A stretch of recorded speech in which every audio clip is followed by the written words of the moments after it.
x제곱이라고 잡았고, 그럴 때 요거 문제를 보면서 봐야겠다. 문제 한번 그림을 볼게요.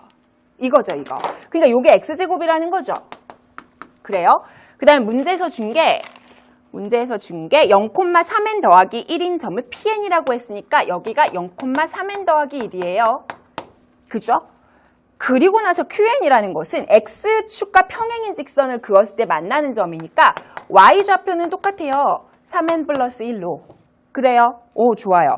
그런데 이제 x좌표에 해당되는 거는 뭐 굳이 지금은 구할 필요가 있는지는 한번 문제를 보고 판단할게요. 어쨌든 이런 상황이에요.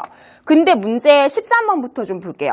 13번 문제 보시면요. 지금 요걸 넘기면 그림이 안 사라지네요. 센스 있게 이렇게 또 만들어 주셨네요. 보시죠. qn의 y좌표를 an이라고 할 때 이 qn의 y좌표니까 이거 관심 없는 거죠? 지금 y좌표니까 요것만 관심 있는 거죠? 예. 그래서 요게 an이니까 결국 an은 3n 더하기 1이네요. 좋아요. 그럴 때 요 값을 구하여라 그랬어요. 자, 그러면 a2와 a9를 먼저 구할 수 있겠네요. 좋습니다.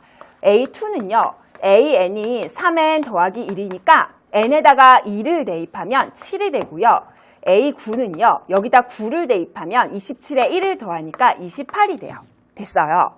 그럼 우리가 구하고 싶은 거는 F 인버스의 7과 F 인버스의 28을 곱한 값을 물어보고 있는 중인 거죠. 맞습니까? 자, 그러면 어차피 fx의 역함수를 직접 구하는 문제는 아닐 거예요. 제가 전에도 얘기했지만 역함수를 직접 구하는 식의 문제는 나올 가능성이 거의 없다고 말씀드렸고요.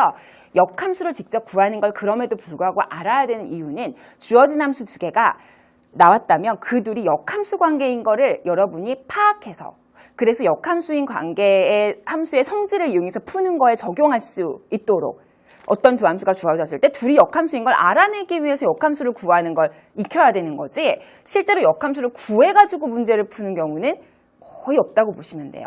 이 문제도 역함수를 물론 구해도 되죠. 하지만 구하는 문제가 아니고요. 이렇게 가시면 돼요. 일로 오세요. fx는 x제곱이고요. 우리가 원했던 값은 요거에다가 f 인버스의 28을 곱하는 겁니다. 그쵸? 자, 그럼 이 부분을 먼저 구해보도록 할게요. 그러면 이걸 a라고 하세요. 그럼 이거랑 같은 의미가 뭐죠? fa가 7인 거죠? 역함수의 정의에 의해서 혹은 성질에 의해서 정의가 xy의 역할이 바뀌는 거니까. 그렇죠? 그렇다면 여기에 a를 넣어주면 a제곱이 7인 거니까 a는 플러스 마이너스 루트 7이에요. 맞아요? 그런데 지금 벌어지고 있는 일들이 일사분면에서 벌어지고 있는 거거든요. 무슨 말인지 아세요? 거기 메뉴에 보시면 fx는 x제곱이다 하고 x는 0보다 크거나 같다라고 했어요. 그러니까 이 중에서 루트 7만 돼요. 응? 이해할 수 있겠죠? 자, 두 번째입니다. 이번에는 f 인버스의 28이 b라고 한다면 같은 의미가 뭐냐면 fb가 28인 거예요. 맞아요? 그러면 결국 b를 제곱한 게 28인 거니까 역시 마찬가지로 b는 루트 28이에요. 루트 28은 47의 28이니까 2루트 7인가요? 맞아요.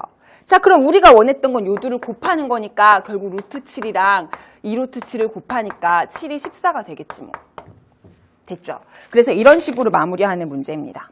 하실 수 있겠어요? 네, 좋습니다. 그래서 이 문제 같은 경우는 역함수의 개념을 활용한 거고요. 수열을 살짝 응용해서 그냥 넣은 거예요. 됐어요. 요 내용 한번 보시고요. 자, 그러면 그 다음 14번으로 갈게요. 세트형 문항인데 요거랑은 또 상황이 달라요. 같이 한번 보시죠. 자, 이번에는요.